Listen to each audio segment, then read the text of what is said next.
आप देख रहे हैं हिमालयनी टेलीविजन, आपकी आवाज सबकी आवाज।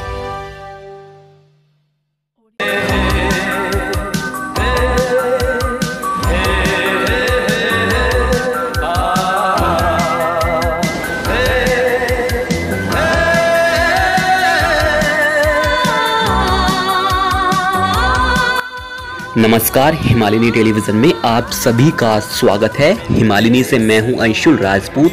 हिमालयनी प्रस्तुत करती है बॉलीवुड गायन के बेताज बादशाह उदित नारायण झा, सुजीत कुमार झा, डालस संयुक्त राज्य अमेरिका।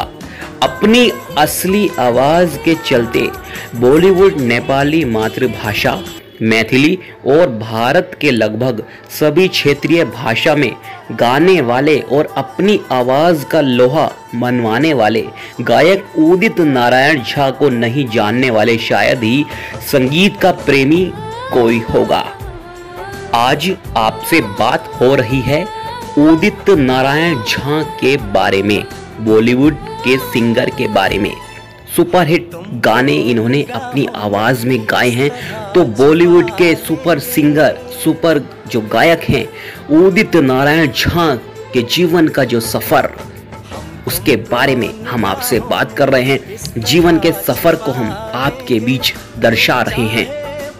आगे आपसे बात करें, मैथिली और हिंदी के अलावा उन्होंने बहुत सी दूसरी भाषाओं में भी गीत गाए हैं, जिनमें मुख्य रूप से नेपाली, कन्नड़, ज़राती, मराठी, तमिल, तेलुगु, मलयालम, गढ़वाली, सिंधी, पंजाबी, ओडिया, असमीज, मणिपुरी, भोजपुरी और बंगाली है।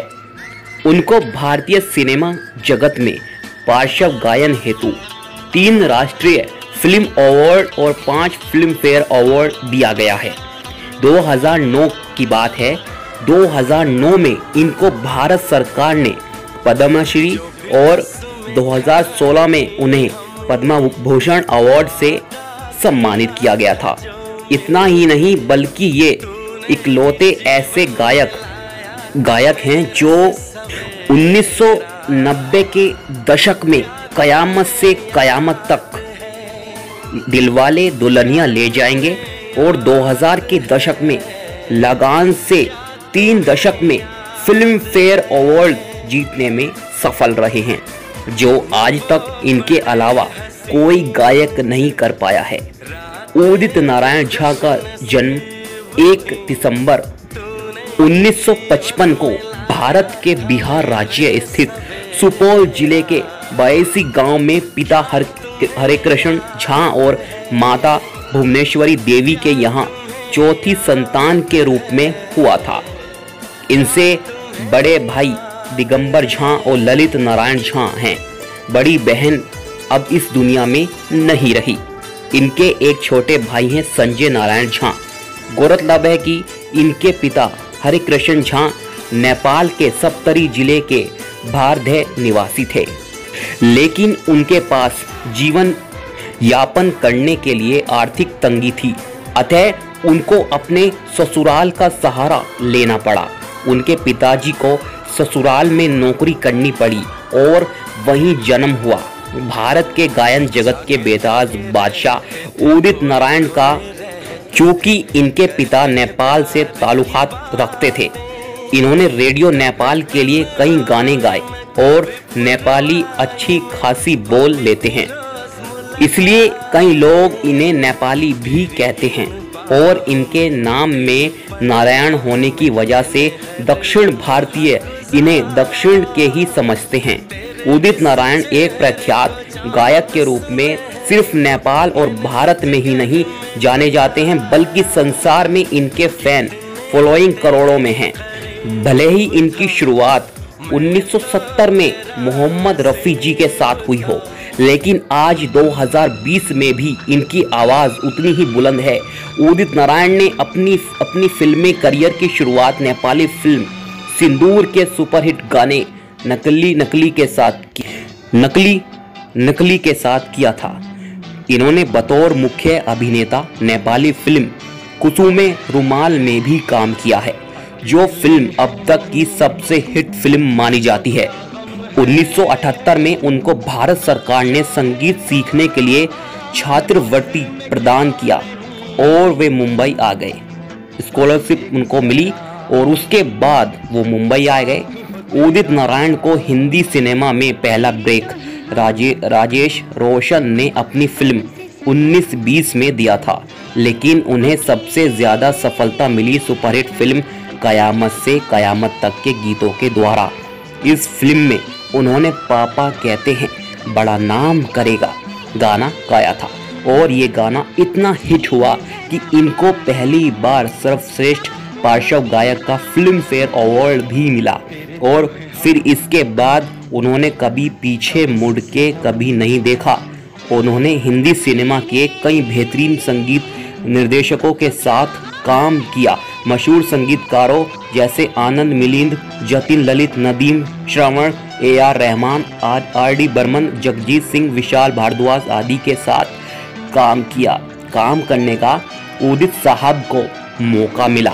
उदित नारायण ने करीब 25,000 से ज़्यादा गाने गाए, जिसमें दिलवाले दुल्हनिया ले जाएंगे, राजा हिंदुस्तानी, हम दिल दे चुके सनम, लगान, कसूर, स्वदेश, वीर ज़ारा जैसी कई हिट फिल्में हैं। ये सारी फिल्में हम आपको बता रहे हैं जिनमें उदित नारायण साहब ने गाने गाए। हाल ही में 2019 में रिलीज हुई ऋतिक रोशन अभिनीत फिल्म सुपर 30 में इनके आवाज़ सुनने के बाद लोगों में एक तरंग आ गई कि आज भी ये उतने ही बुलंद हैं।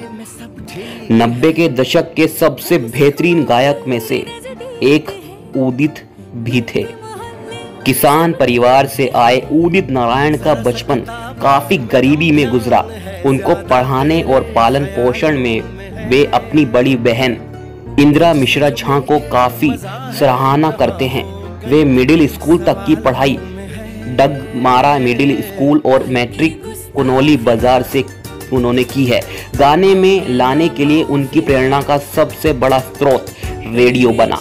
मैं जब भी रेडियो में गाना सुनता था तो सोचता था कि इस छोटे से बक्से के अंदर लोग कैसे चले जाते हैं। मैं भी एक दिन इसके अंदर जाऊंगा। वे अपने बचपन कुछ इस तरह याद करते हैं। रेडियो नेपाल के 100 रुपयों के कमाई से ही इन्होंने इंटरमीडिएट की पढ़ाई पूरी की। 100 रुपयों की मात्र कमाई से इन्होंने इंटरमीडिएट की पढ़ाई पूरी की। बाकी खर्च निपटाने के लिए होटलों में इन्होंने गाने गाए। आजकल उदित नारायण अपनी बीवी दीपा झा और इकलौते बेटे आदित्य नारायण के साथ मुंबई में रहते हैं। उनको खाने में मछली, झोर और चावल सबसे ज़्यादा पसंद हैं। जीवन के अपार सफलता हासिल करने के बाद भी बड़प्पन और घमंड किसे कहते हैं वे आज तक नहीं जाने। उन्हें आज भी गांव, गरीबी और संघर्ष याद है। वे लग्जरी घड़ियों के शौकीन हैं और जिनमें रोलेक्स इनका पसंदीदा में से एक है, जिसकी कीमत 30 लाख इंडियन रुपए से ज़्यादा है। उदित जी कहते हैं किसी भी कलाकार को मिली कामयाबी में मेहनत, भाग्य, ईमानदारी, संयम और आपके चाहने वालों की दुआएं, इन सभी बातों का योगदान होता है। इसीलिए इनके फैन हमेशा सिर्फ एक गायक के रूप में ही नहीं बल्कि एक युग पुरुष के रूप में इनको याद करते रहेंगे। तो अभी हमने आपको बताया उदित नारायण जी के जीवन का सफर। आगे की खबरों के लिए आप बने रहिए हिमालयनी टेलीविजन के साथ। होगा मेरा दावा है कि तुझसा नहीं देखा होगा। जिस तरह मैंने तेरी राह तकी है बरसों, जिस तरह मैंने तेरी राह तकी है बरसों, यूं किसी ने तेरा रास्ता नहीं देखा होगा, यूं किसी ने तेरा रास्ता नहीं देखा होगा।